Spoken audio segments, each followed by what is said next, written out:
Saboreando la palabra de Dios. Un espacio donde encontrarás la reflexión del Evangelio de lunes a sábado.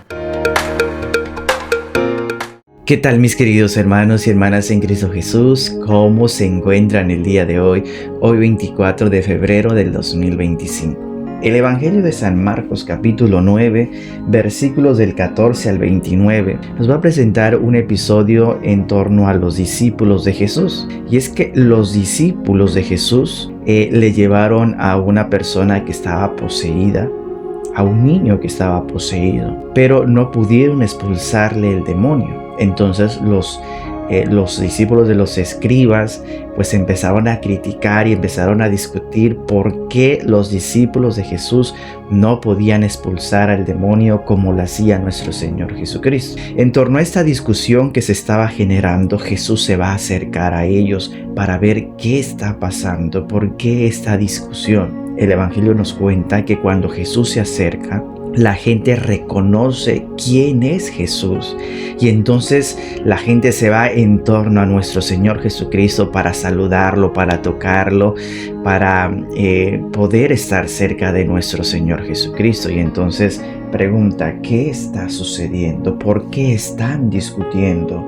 Uno de las personas que estaban discutiendo le dicen a Jesús, es que hemos traído a esta persona, a este niño, para que le expulsen los demonios y tus discípulos no han podido. Entonces Jesús les dice, hombres de poca fe, generación incrédula, ¿hasta cuándo estaré con ustedes? ¿Hasta cuándo tendré que soportarles?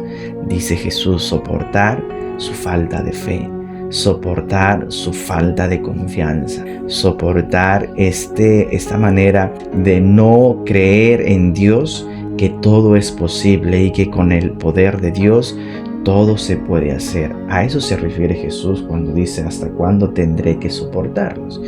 Entonces Jesús va a realizar el milagro, va a expulsarle el demonio a este niño que había sido atormentado por muchos años y que este espíritu del mal lo hacía sufrir demasiado y se hacía daño a sí mismo. Bueno, no era consciente, era el demonio que lo hacía hacerse daño a sí mismo. Y entonces Jesús le dice, bueno, hay que tener fe. Y el hombre dice, yo creo, Señor, tengo fe que tú lo puedes hacer. Y por eso Jesús realiza este milagro por la fe de este padre que está profesando en Jesucristo que Él puede hacer este milagro. Queridos hermanos, a veces cuando nosotros nos acercamos a las personas para orar, nosotros tenemos que tener fe que es Dios el que va a actuar. Pero el actuar de Dios no siempre es con la sanidad física. Muchas veces puede ser la sanación espiritual, porque a veces es lo más importante. Si nosotros tenemos la sanación espiritual, seremos capaces de entender el plan de Dios, la voluntad de Dios, y podremos llevar nuestra cruz. Pero si Dios quiere sanarnos físicamente, si Dios quiere, Él lo va a hacer, porque Él tiene el poder para hacerlo. Por eso es que Jesús va a reprender a sus discípulos la falta de fe.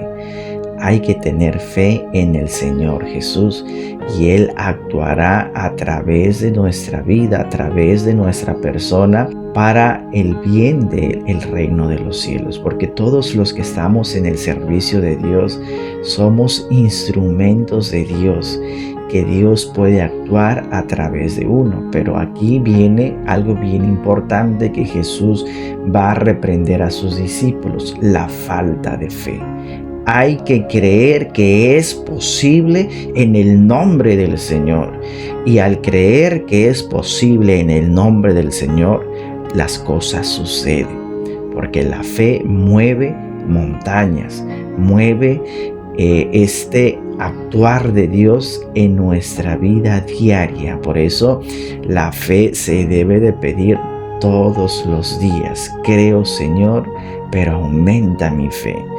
Debemos de pedir todos los días que aumente nuestra fe, porque la fe es un don de Dios, pero todo don de Dios debe de pedirse. Si no se pide, no va a llegar. El hecho de que tú vayas a misa, te confieses, hagas oración, pero si no pides fe, no va a venir la fe a tu vida. Hay que pedir el don de la fe a nuestro Señor Jesucristo y decir, como dice este hombre: creo, Señor. Yo creo, Señor, pero aumenta mi fe. Al pedir al Señor que aumente nuestra fe, podremos ver el obrar de Dios en nuestra vida. Y entonces podremos nosotros hacer como esta gente, cuando ve a Jesús, reconoce a Jesús, va en torno a Él. Así también nosotros, cuando nosotros vemos a Jesús, nos vamos detrás de Él. La fe nos lleva a descubrir a Jesús en cada acontecimiento. La fe nos permite descubrir al Señor en nuestra vida diaria. En todo lo que vamos realizando, vamos viendo esa presencia de Dios en nuestra vida, pero por la fe. Sin la fe no vemos nada. Sin la fe estamos ciegos. Sin la fe no vemos el obrar de Dios. ¿Por qué? Porque estamos ciegos espiritualmente y no nos deja esa falta de fe, no nos deja ver ese obrar de Dios. Por eso debemos de pedirle al Señor que aumente nuestra fe. Por eso los discípulos, cuando se acercan al Señor, le dicen: Maestro, ¿por qué nosotros no pudimos expulsarlo y tú sí lo hiciste? Y Jesús le dice: hay demonios que se expulsan solo con oración. La oración es fundamental para tener fe en el Señor. Entonces la oración es algo que debemos de hacer también todos los días. Oración cuando nos levantamos, oración cuando tomamos los alimentos, oración cuando terminamos nuestro trabajo, cuando terminamos la noche, cuando vamos a descansar. Es decir, la oración es importante en nuestra vida de fe, porque es la que nos va a permitir no solamente fortalecer esa fe y esa confianza en el Señor, sino acrecentar nuestra fe y nuestra confianza en nuestro Señor Jesucristo. Yo los bendigo en el nombre del Padre, y del Hijo, y del Espíritu Santo. Se despide su hermano y amigo en Cristo Jesús, Diácono Mario. Que todos tengan un excelente día. Abracitos para todos. Te invito a que compartas esta reflexión con tus contactos y en tus redes sociales. Y si aún no te has suscrito, te invito a que lo hagas y déjanos tu like. También puedes encontrarnos en Facebook, Saboreando la Palabra de Dios.